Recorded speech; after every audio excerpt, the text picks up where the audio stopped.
The phoenix, a creature of rebirth, immortality, and transformation. You probably did not know there were phoenix in many cultures. We dive into some of these cultures and learn what it meant to them. Our journey begins in the scorching sands of ancient Egypt, where the phoenix first spread its wings in mythology. Known as the Bennu, this sacred bird was closely associated with the sun god Ra and the cycle of creation. The Bennu was said to create itself from the flames, appearing at dawn to sing a melodious song that signaled the birth of a new day. Its very presence was believed to ensure the eternal cycle of life and death. In Egyptian creation myths, the Bennu played a crucial role. It was believed to have flown over the primordial waters of Nun at the beginning of time, landing on a rock known as the Ben stone. This act was seen as the first step in the creation of the world, with the Bennu's cry breaking the primeval silence and determining the nature of creation. The Bennu's appearance evolved over time in Egyptian art. Initially depicted as a yellow wagtail, it later took the form of a heron with a long beak and a two-feathered crest. Often the Bennu was shown wearing the Atef crown, associating it with Osiris, the god of the afterlife. Closely linked to Ra, the sun god, the Bennu was believed to be Ra's bar or soul. This connection symbolized the daily cycle of the sun, rising at dawn, traversing the sky, and setting in the evening, only to be reborn the next day.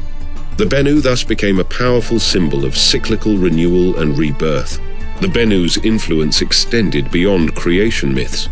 It was associated with the flooding of the Nile, a crucial event in the Egyptian agricultural cycle.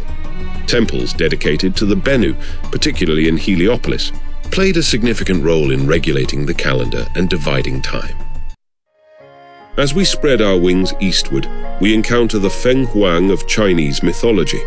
This majestic creature, often referred to as the Chinese phoenix, symbolized virtue, grace, and the harmony between yin and yang.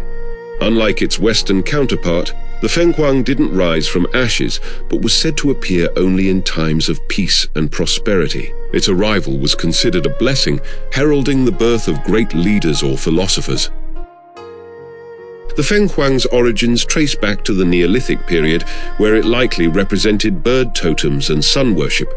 Over time, it evolved into a powerful symbol in Chinese cosmology, joining the dragon, qilin, and tortoise as one of the 4 sacred creatures. Originally, the Fenghuang was depicted as 2 separate birds, the male Feng and the female Huang, symbolizing yin and yang. However, over time, these 2 entities merged into a single, predominantly feminine creature, often paired with the masculine dragon to represent marital harmony. The Fenghuang's appearance was believed to be deeply significant. According to the classic of mountains and seas, each part of its body represented a virtue. Its head symbolized virtue, its wing duty, its back propriety, its abdomen credibility, and its chest mercy. This association with moral qualities made the Fenghuang a popular motif in imperial iconography. One of the most striking features of the Fenghuang is its vibrant coloration. Its body is said to contain the 5 fundamental colors: black, white, red, yellow, and green.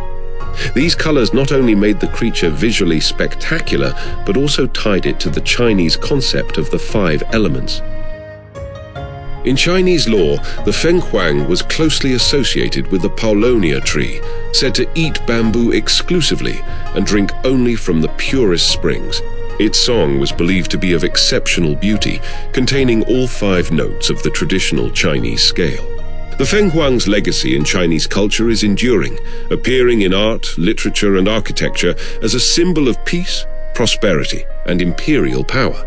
Its influence extends beyond China, with similar mythical birds appearing in Japanese, Korean, and Vietnamese traditions. Our mythical flight now takes us to the shores of ancient Greece, where the phoenix truly ignited the imagination of the Western world. Here, the bird was described as a magnificent creature with vibrant red and gold plumage. Greek legend tells of a solitary bird that lived for 500 years before building its own funeral pyre.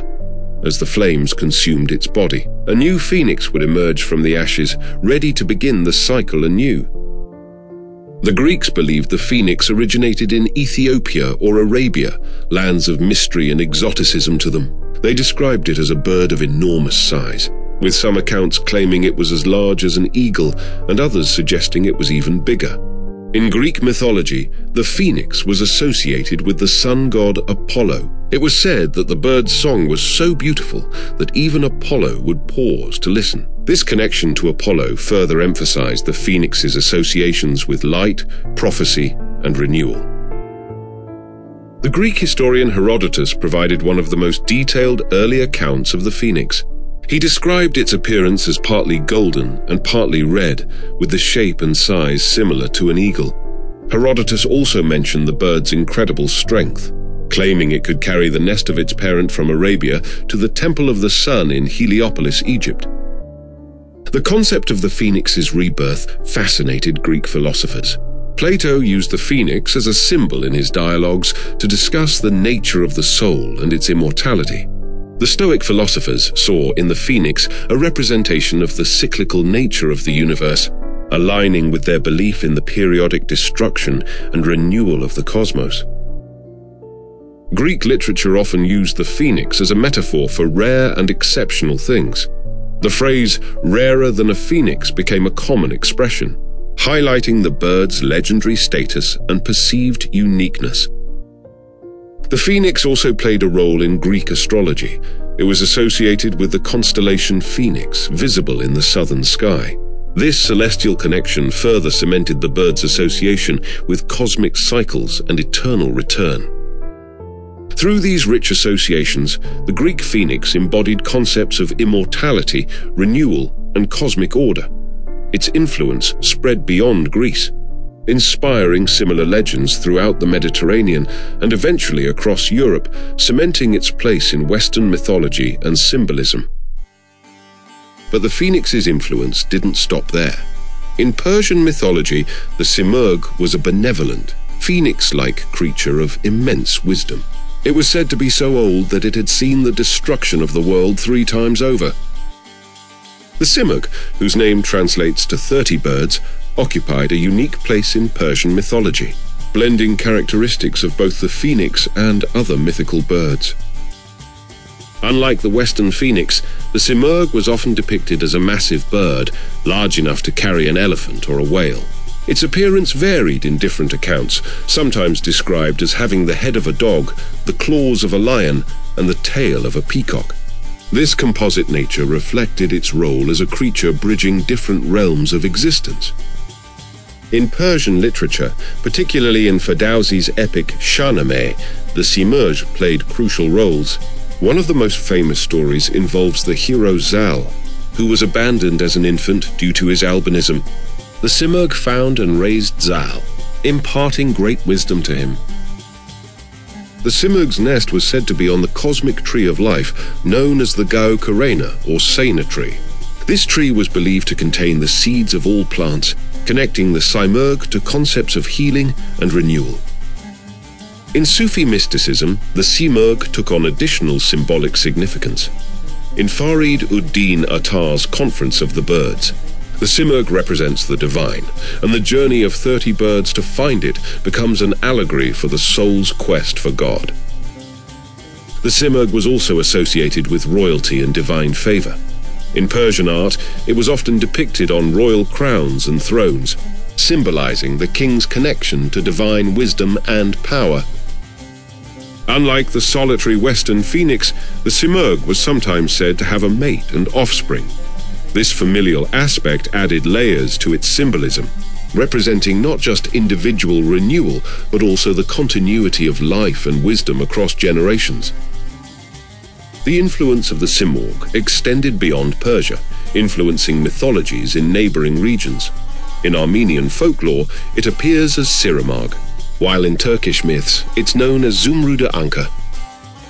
Through these rich associations, the Simurgh embodied Persian ideals of wisdom, benevolence, and the eternal nature of existence. Its legacy continues to inspire artists, writers, and philosophers, serving as a powerful symbol of transcendence and the pursuit of knowledge. The phoenix's legacy burns bright even in Hindu mythology, where it shares similarities with Garuda, the divine bird-like mount of Lord Vishnu. Both creatures symbolize the cycle of creation and destruction. Garuda, known as the king of birds in Hindu mythology, is a powerful and majestic creature that bears striking resemblances to the phoenix. While not identical, their shared attributes highlight the universal appeal of the mythical bird concept across cultures. Like the phoenix, Garuda is closely associated with the sun and fire. He is often described as having a golden body, red wings, and an eagle-like form, reminiscent of the phoenix's fiery plumage. This solar connection emphasizes themes of light, power, and renewal in both myths. Garuda's appearance is a fascinating blend of avian and human features. He is typically depicted with the beak, talons, and wings of an eagle, combined with a human-like body. Some descriptions mention him having 4 arms, much like many Hindu deities. In Hindu iconography, Garuda is often shown carrying Lord Vishnu, the preserver god in the Hindu trinity. This role as a divine mount, Vahana, underscores Garuda's importance in Hindu cosmology. While the phoenix is known for its cyclical rebirth, Garuda embodies immortality through different means. According to Hindu mythology, Garuda earned immortality through an act of selflessness. To free his enslaved mother, he embarked on a quest to obtain the elixir of immortality, Amrita. Though he could have consumed it himself, he chose not to, impressing Lord Vishnu, who granted him immortality as a reward. Both the phoenix and Garuda are associated with the concept of eternal cycles. The phoenix represents the cycle of death and rebirth, while Garuda, as Vishnu's mount, plays a role in the Hindu concept of cosmic cycles of creation, preservation, and destruction. The influence of Garuda extends beyond Hinduism, appearing in Buddhist and Jain traditions as well. His image has become a symbol of divine power and protection across South and Southeast Asia. As we conclude our journey through the realms of Phoenix mythology, we're left in awe of this creature's enduring symbolism. From the sands of Egypt to the temples of India, the phoenix represents our eternal hope for renewal and our ability to rise from the ashes of adversity.